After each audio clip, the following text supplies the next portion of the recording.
Na ndugu wanachadema na Watanzania wenzangu, nichukue fursa hii kuwapa updates, taarifa za ziada tangu tulipowajulisha jana kwa habari ya kifo cha ndugu Suez Dan Maradufu ambaye amekuwa dereva wa makamu mwenyekiti wa chama chetu Mheshimiwa John Heche.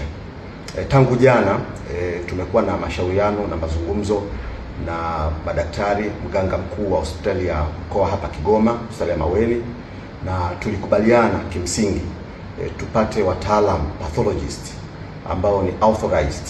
Wale waliokuwepo hapa hawakuwa wale wabobezi kabisa pathologist ambao wako authorized kufanya postmortem.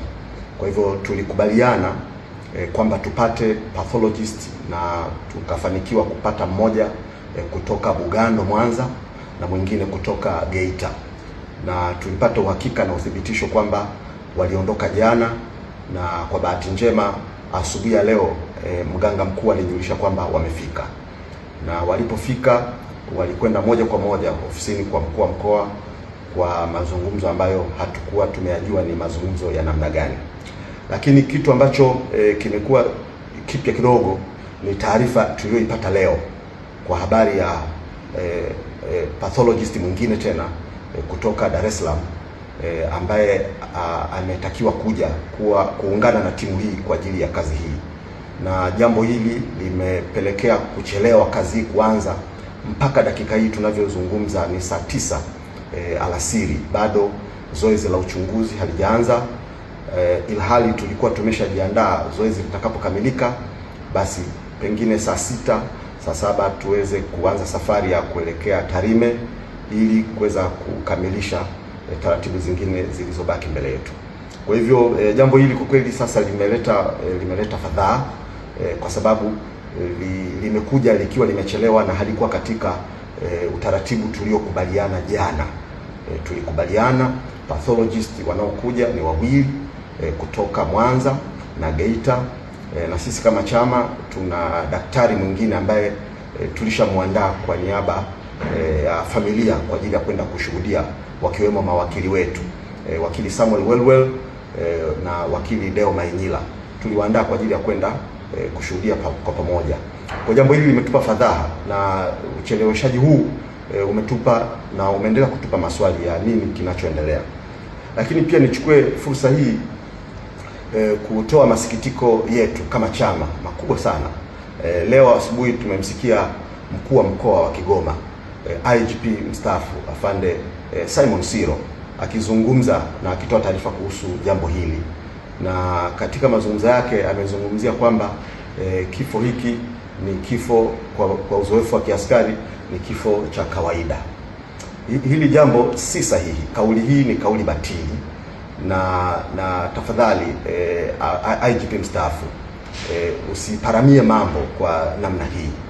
Jambo hili tumekubaliana na tumetaka lifanyiwe uchunguzi. Unapo preempt kwamba kifo cha ndugu Dan Suez ni cha kawaida, kama hatutakubali na hatutaipokea sentence hiyo, kwa sababu mazingira ya tuliyomkuta ndugu Dan tukiwa na askari polisi katika chumba chake yalikuwa ni mazingira ambayo wote wametupa mashaka sana, wakiwemo askari wenyewe tuliokuwa nao kwenye eneo la tukio. Wote tulimuona marehemu Suez akiwa pale chini, alikuwa anavuja damu, alikuwa amevuja damu puani, damu zilikuwa zinatoka mdomoni, damu zilikuwa zinatoka masikioni, damu zilikuwa zinatoka kwenye jicho la kushoto, damu zilikuwa zinatoka. Sasa unaposema ni kitu cha kawaida, haiwezekani kuwa kitu cha kawaida.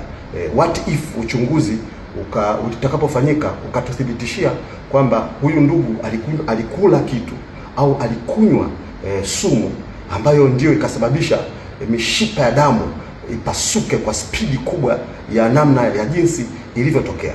Wote tumejiuliza ni kitu gani hicho kinachoweza kusababisha mishipa ipasuke, damu zitoke kwenye matundu yote katika kichwa, machoni, jicho la kushoto, masikioni, mdomoni, puani.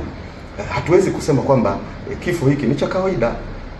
Maana yake tutakuwa tuna preempt uchunguzi, mwisho wa siku taarifa iseme ni kitu cha kawaida. Hapana, kauli hii ni batili, tunaikemea, tunailaani na hatuikubali.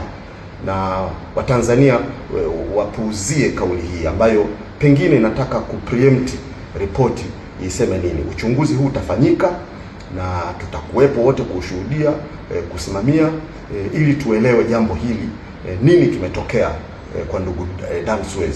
Na nifafanue jambo hili kuhusiana na vitu alivyokutwa navyo.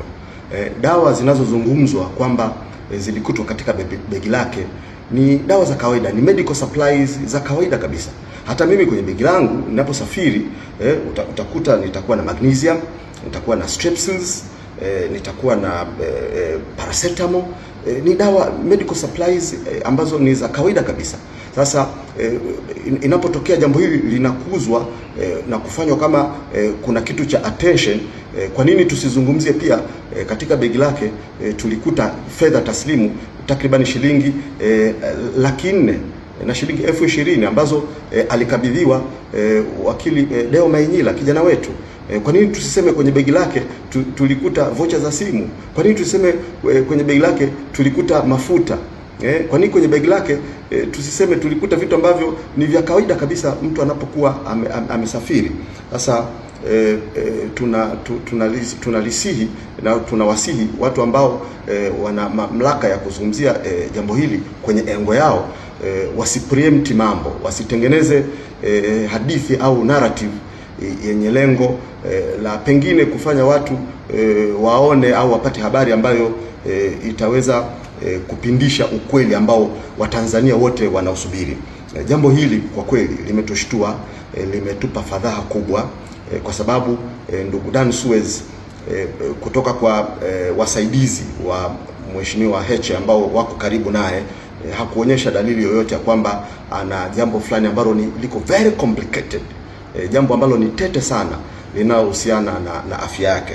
Kwa hivyo nirejee tu kusema kwamba katika hatua ya sasa tunahitaji uchunguzi huu kama jinsi tulivyokubaliana ufanyike kwa haraka. Familia akiwemo mke wake na ndugu zake wako katika hali ya kusubiria, ili baada ya hapa tuweze kujipanga na kutangaza kwa umma tarehe ya mazishi yatafanyika lini. Kwa hivyo ndugu wanachadema na Watanzania, niwajulishe kwamba bado tupo Kigoma, bado postmortem haijaanza, bado kuna taarifa hii ambayo imekuja leo ya kwamba kuna mtaalamu mwingine ambaye anasubiriwa afike. Wale ambao tulikubaliana jana kutoka Mwanza na Geita wako hapa, kwa tunasubiri hao ambao huyu ambaye anatarajiwa aje. Kwa hiyo mamlaka kwa maana ya Wizara ya Afya ambayo imekuwa karibu na jambo hili, Jeshi la Polisi, mchakato huu tufanye kwa haraka ili tuweze kuipa fursa nafasi ya kwenda kuomboleza na ndugu yao na kuhitimisha jambo hili la mazishi. Ninawashukuru sana. Tutakapokamilisha jambo hili basi tutawajulisha familia wamepanga tarehe gani ambayo ndio itakuwa siku ya mazishi. Asanteni sana.